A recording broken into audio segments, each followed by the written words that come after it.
네, 안녕하세요. 오늘은 제가 드디어 제가 보고 싶었던 책이 바로 이 변방이라는 이런 책을 제가 소개를 해드리려고 합니다. 자, 이 변방이라는 책은요, 자, 여러분들이 잘 아시는, 이 변방이라는 책이 바로 이 홍준표 대표님의 살았던 그런 내용들을 담고 있는 그런 스토리이기도 한데요. 제가 잠깐 이제 읽어보기 시작했는데, 이제 한 4분의 1, 한 3분의 1도, 한 4분의 1, 또 절반도 아직 안 읽었어요. 근데 두께가 되게 작아요. 네, 되게 얇고, 얘는 그냥 그렇게 지루하지가 않아요. 네. 그냥 살아오면서 살아오셨던 그런 인생 이야기, 네, 그런 내용을 담은 내용인데, 아까 어느 유튜브 채널에서 제가 들었었는데, 그냥 그렇게 뭐 여기에 있었던 뭐 검사 시절 때부터, 젊었을 때부터, 어린 시절 때부터 이렇게 했던 그런 이야기들이 이 책에 다 담겨져 있습니다. 네, 할 때부터 국회의원 정치에 입문하기까지의 그런 시, 그런 스토리가 담겨 있는 바로 이 변방. 자, 여기 보이시죠? 한문으로도 변방. 자, 중국말로는 비엔빵이라고도 하는데요. 자, 여기에 글귀의 내용이 이런 말이 있어요. 새로운 시대 정신을 향한 열정, 그 중심에는 혹독한 변방이 있었다.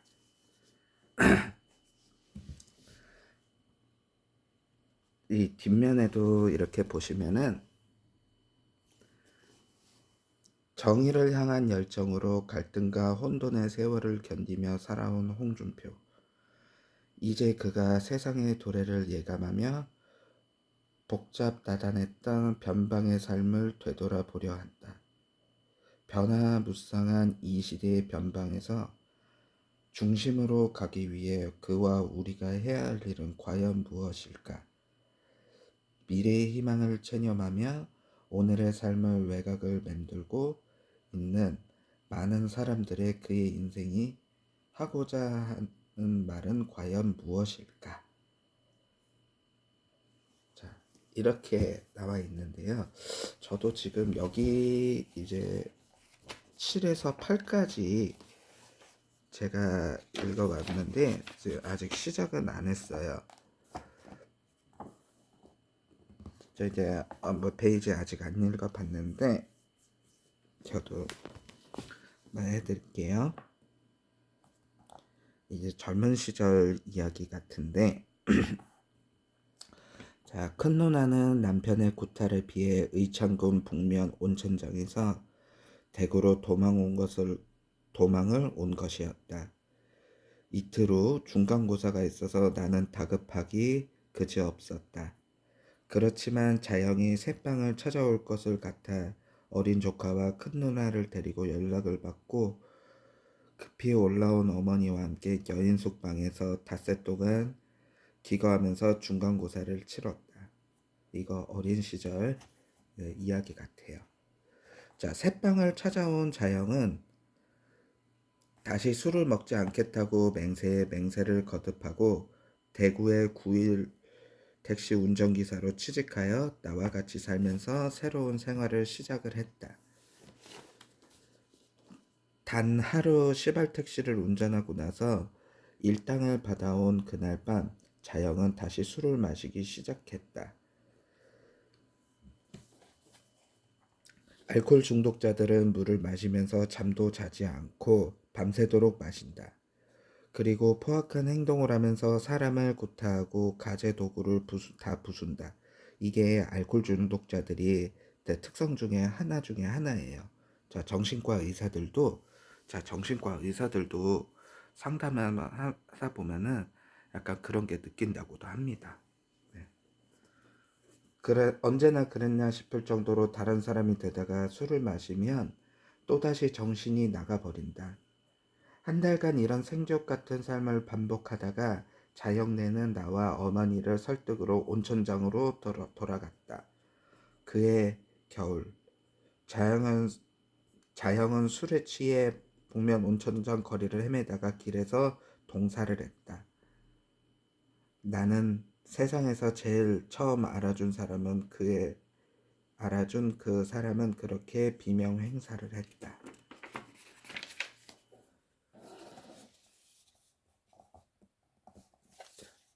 고등학교 2학년에 올라가면서 나는 문과에서 이과를 선택을 했다.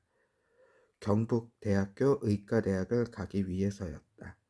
의사가 되어 사회적으로 존경받고 돈도 많이 벌기 위해 의과대학으로 가기 시작을 했다. 그러나 고등학교 3학년 여름방학 때 아버지가 의과대학에 가려면 돈이 많이 드니 육사를 가라고 했다. 욕사에 욕사는 학사장교 자격도 주고 육군 소위도 될 수 있으니 일거양득 아이가? 이렇게 말을 하였다. 아버지는 이렇게 말씀하시어 육사에 가라고 하셨다.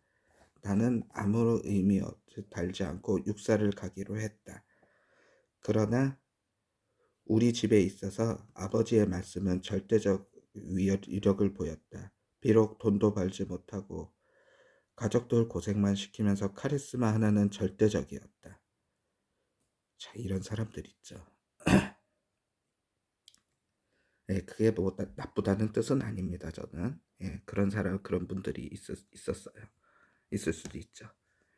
네, 자, 그해 10월 나는 대구 고등학교에서 치른 육사 특차 시험에 합격을 했다.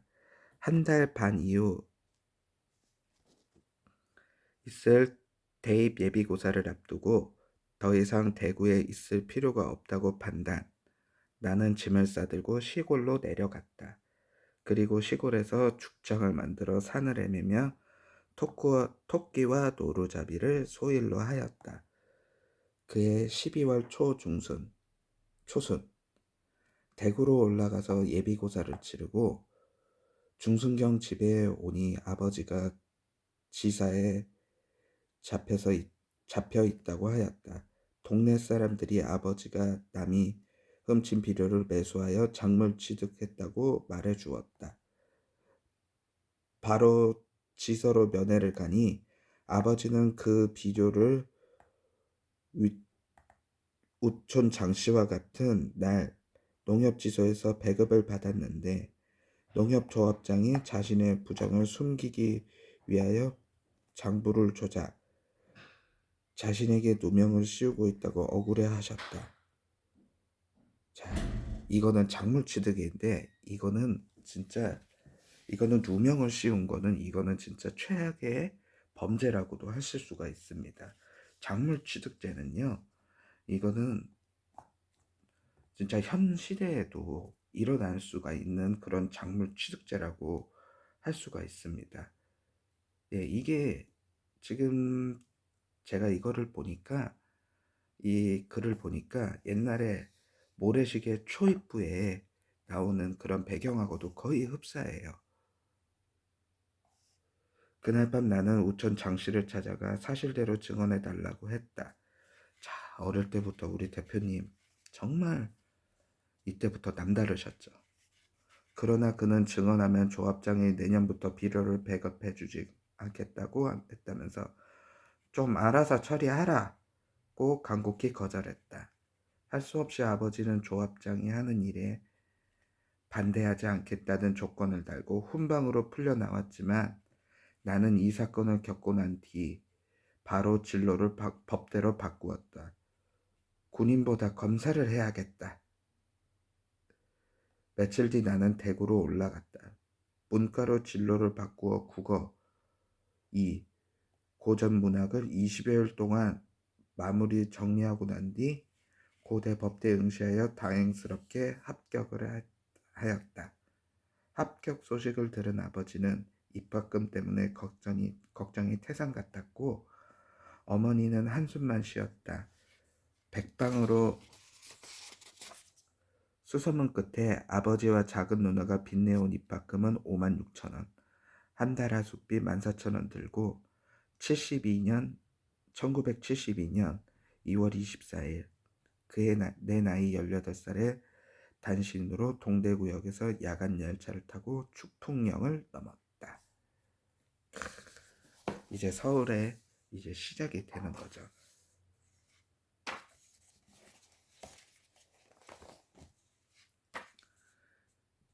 자, 변방, 자, 씬, 자, 1에서 9. 자, 이제 계속 넘어갈게요. 1972년 2월 25일 새벽 6시 서울에 도착을 했다. 입학시험을 볼 때와 면접시험을 볼 때는 당일치기로 밤기차를 타고 와서 바로 내려갔기 때문에 서울 지리를 알지 못했던 나로서 친척도 친구도 아무도 없는 초행길에 마냥 두렵기만 했다. 어린 나이에 참 초행길이라는 거는 참 힘들어요. 그날 아침은 영하 15도나 되는 강추위가 엄습한 날씨여서 서울역의 새벽은 더욱더 을씨년스러웠다. 이제부터 나는 혼자다. 정신 바짝 차리고 살아야 한다.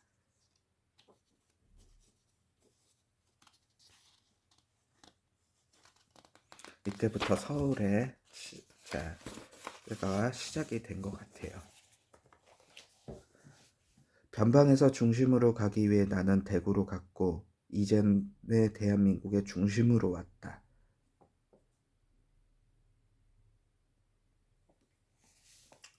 모두가 나의 선택에 의해 여기까지 왔기 때문에 그 누구도 원망할 수 없고 누구도 나를 도와주지 않았다. 모든 것을 다 혼자의 힘으로 해결해야 한다는 절박함에 가슴에 다가들었다. 옷가방과 책가방을 양손에 챙겨들고 개찰구로 빠져나와 버스역으로 갔다. 서울역 앞 정류장은 늘어선 버스들로 장관이었다.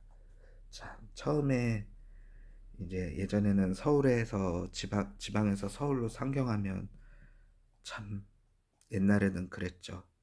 네, 저도 처음에 서울이란 곳을 처음에 했을 때 저도 그랬습니다. 저도 경기도에서 저 살아왔었지만 저도 뭐 여기저기 다녔었어요. 집안 뭐 사정 때문 일 때문에 저는 심지어 자 바다 끝에인 저도 제주도에서까지도 살아봤기 때문에 네, 그래도 이제 강원도에서 뭐 처음 이제 그 나이 때 저도 처음에 서울에 왔을 때는 저도 좀, 좀 신기하고 저도 그런 적이 경험이 있습니다. 이제는 그게 이제 전혀 신경 쓰지가 않죠. 네. 네, 서울에는 사람도 많다더니 새벽부터 버스도 이렇게 와, 서울에는 사람도 많다더니 새벽부터 버스도 이렇게 많구나. 버스 차장에게 고대가는 버스를 물더니 건너편 가서 타라고 했다. 무거운 짐을 들고 지하도를 건너가니 건너편에서 또다시 건너가라고 했다. 두어 번 반복하다가 38번 고대 앞이라고 쓰인 버스에 간신히 올라타고 안도하며 가고 있는데 빌딩들이 나와야 할 법한 시간이 되었을 때 차창 밖에는 들판이 보이기 시작했다. 이건 아니다 싶어 차장에게 물어보더니 차장은 하루 종일 타고 있으면 고대 앞을 간다고 말을 했다.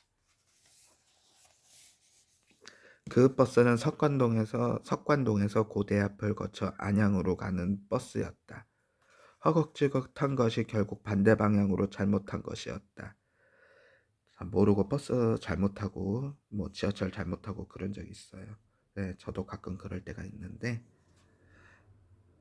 네, 시험을 치러 올 때는 버스를 타고 몰랐지만 그때는 돈도 14,000원밖에 없기 때문에 자, 돈 아낀다고 버스 탄 것이 그런 실수를 하고 만 것이었다. 자, 들판에서 내려 건너편으로 가서 38번을 아무리 기다려도 버스는 오지 않았다. 날씨는 살에 애는 듯 춥고 허기진 배는 더욱더 조바심을 나게 했다. 할 수 없이 서울역 방향의 버스를 타고 서울역으로 다시 오니 8시가 가량 지나 있었다. 불가피하게 택시를 타고 고대 앞으로 가자고 했다. 그러더니 이번에는 지난번 합격 시험 때와는 달리 고가도로를 2번 내리고 빙빙 돌아가는 느낌이었는데 도착해 보니 요금이 230원이나 나왔다. 지난번에는 50원밖에 나오지 않았는데 4배 이상 많이 나온 것이었다. 시골 사람에게 바가지를 씌우는구나라고 생각했지만 상경 첫날 액땜한 것이라고 여기며 250원을 주면서 나머지는 팁이라고 했다. 그쵸. 액땜이라고 생각하는 게 그게 오히려 더 편할 수가 있죠. 마음 편할 수가 있죠.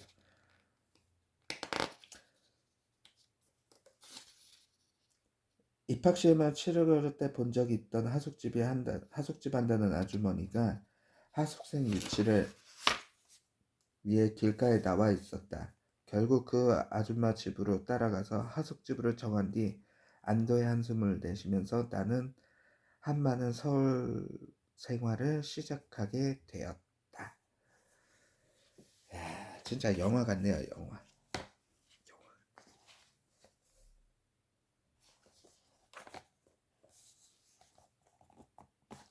자, 고대 입학식 날에 있었던 날 나는 자랑스러운 고대인이 되었다고 들떠 있었다.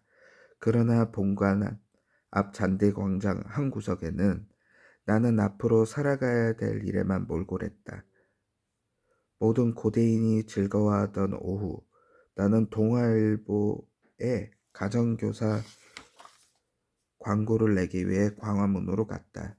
2줄에 800원이나 하는 가정교사를 광고를 내고 하숙집으로 돌아와 같이 생활하게 된 서울상대 경제학과에 입학한 마산 촌놈과 신세 한탄을 하며 하숙생활에 막을 올렸다. 이때부터 이제 서울 생활이 시작이 되었던 거죠. 처음 시작한 서울 생활은 모든 면에 있어서 실수투성이었다. 가정교사를 하면서 가르치던 학생의 학교 성적이 오르지 않는다고 쫓겨나기도 하고 서울의 5대 극성이라던 여고 3학년들을 가르칠 때는 나는 한 살 많은 여고생들의 놀림감이 되기도 했다. 가정교사를 마치고 밤늦게 하숙집으로 돌아오며 불 켜진 중앙도서관을 바라보면서 나는 공부하러 서울 왔나? 내는 공부하라고 서울 왔나? 먹고 살라고 왔나? 하면서 한탄하기도 했다. 그리고 부모님을 잘 만나 아무 걱정 없이 즐겁게 대학의 낭만을 누리는 동급생들이 한없이 부럽기도 했다. 가져온 14,000원으로 택시비 250원, 하숙비 12,000원을 주고 정각 교수님에 쳐서 세계 문화사를 800원 사고 동아일보 광고비 800원 남은 돈 150원으로 시작한 나의 서울 생활은 마치 점차 안정으로 찾아갔다.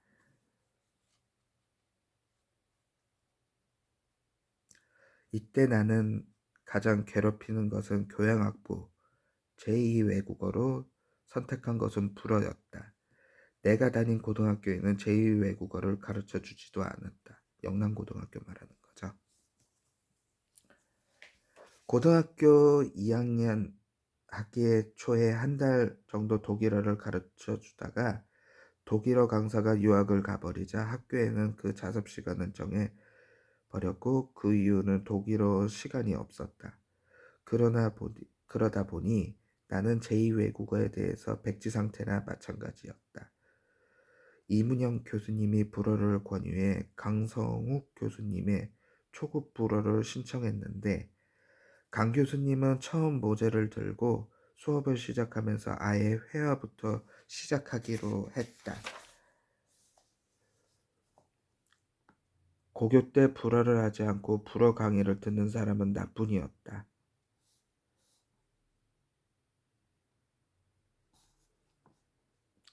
계속하겠습니다.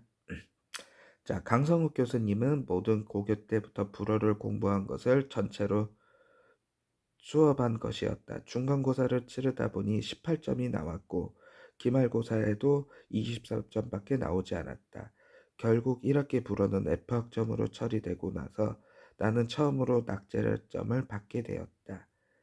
2학기 수강 신청을 할 때 어차피 낙제할 바에는 초급보다 고급으로 가자고 판단했다. 오 교수님의 고급 불어를 신청하고 처음 듣는 둥 마는 둥 하면서 보내는데 유신으로 휴교 조치가 취해졌다. 그의 12월 말 기말고사를 볼 때 백지를 내면서 교수님께 사정을 말하더니 고맙게도 80점의 높은 점수를 쥐어줬다. 1년간 힘든 세월을 보내던 나는 1973년 3월 등록을 포기하고 시골로 다시 내려갔다. 이렇게 실기시험에만 급급한 생활을 하며 나는 4년여 동안 다녀본 대학을 생활은 무의미하다고 판단했다. 더 이상 학비와 생활비를 조달할 자신이 없었기 때문이다. 차라리 독학을 하자.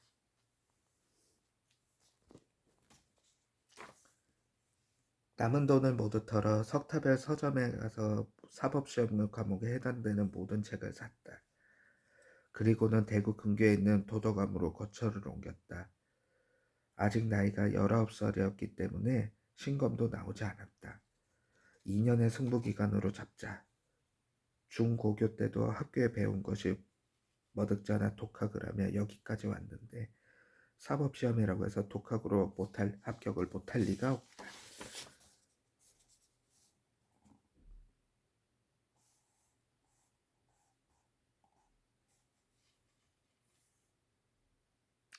그때 해병대에 입대하는 고향 친구가 준 세이코 시계를 벗삼아 나의 외로운 산사생활은 시작되었다. 하루 15시간 막무가내로 책만 보았다. 이해가 되지 않은 부분은 건너뛰었다. 그러나 법전은 고등학교 책처럼 호락호락하지 않았다. 볼 데도 없고 토론할 사람도 없는 산사에서 아무 기초 지식 없이 무턱대고 공부만 한다는 것이 얼마나 무모한 일인지 석 달 후 깨달았다. 특히 민사소송 분야에는 아무리 법전으로 훑어도 이해가 되지 않는 부분이 많았다. 그해 여름 산사에서 철수하여 시골로 돌아갔다. 농사일과 친구와 아버지가 운영하는 뱃사공 보조 노릇하며 처녀 뱃사공을 노래를 부르면서 시간을 보냈다. 마을 사람들은 분수도 모르고 대학 가더니 사람 망쳤다고 수군거렸다. 저녁에는 머슴방으로 가서 시골 머슴 형들과 화투를 세월로 보내고 낮에는 낙동강변에서 세월을 낚았다. 지게를 지고 산에서 나무를 다니기도 하였고 남의 집 품앗이 막노동도 거침없이 했다. 낭인이 된 것이었다. 보다 못한 아버지는 동네 사람 보기 창피하니 어서 버뜩 대구로 올라가라 로 채근했다. 구급 공무원 시험이라도 보라는 것이었다. 그러나 작은 누나는 이제부터 내가 학비와 생활비를 마련할 테니 복학 준비를 해라 라고 재촉을 했다. 내 동생은 더 큰일을 할 수 있는 능력이 있다 라면서 아버지를 설득을 했다. 1974년 2월 복학하기 전 나는 낙동강 나루터에서 신랑과 같이 구정을 보내기 위해 복스러운 아들을 안고 귀향하는 산골 동창생의 행복한 얼굴을 보고 참으로 고마웠다. 내 어릴 적 힘든 시기에 나를 격려해주고 내 마음의 평정을 찾을 수 있게 힘을 내준 내 누이 같던 산골 동창생이 저렇게 행복하게 살고 있다는 것이 너무나 고마웠다.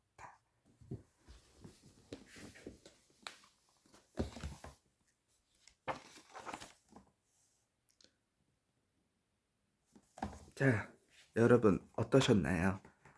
자, 이렇게 대충 이렇게 하는 식으로 이런 변방이라는 이런 책이 있는데요. 저도 이렇게 읽어보면서 이렇게 저희 홍 대표님이 어떻게 살아오셨는지 대충 이제 짐작이 갑니다.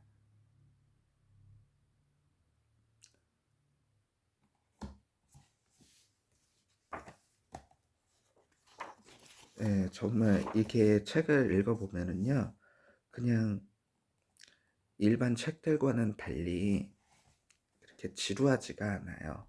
제가 이렇게 보면서 이렇게 중간에 그림도 있고, 뭐, 있고, 그냥 사셨던 그런 인생의 그런 스토리를 넣어놓으신 것 같아요. 이제 그 다음 편이 어떤지 저는 진짜 알 것 같은데, 정말 홍 대표님 정말 진짜 세상에 진짜 정의로우신 그런 분 같아요. 정말 이 나라의 진짜 난세의 영웅이라고도 하실 수가 있죠. 제가 삼국지를 되게 좋아하는 편이기도 한데 마치 삼국지에 나오는 사마이 같은 그런 분이라고 보시면 될 것 같아요. 네. 난세의 진짜 영웅이라고도 이시기도 하죠. 정말 항상 오른편에 계시고 항상 정의롭고 정의로운 편에서 항상 서 계시고, 이런 분은 진짜 천년에 나올까 말까한, 천년 만에 나올까 말까한 그런 정치인이고 지도자이기도 합니다. 여러분 꼭 한번 사 보셔서 변방 한번 꼭 읽어봐 주시기 바랍니다. 네, 저는 내일 다시 읽어 드릴 테니까요. 네, 여러분들 즐거운 밤, 편안한 밤 되시기 바랍니다. 안녕히 계세요. 필승.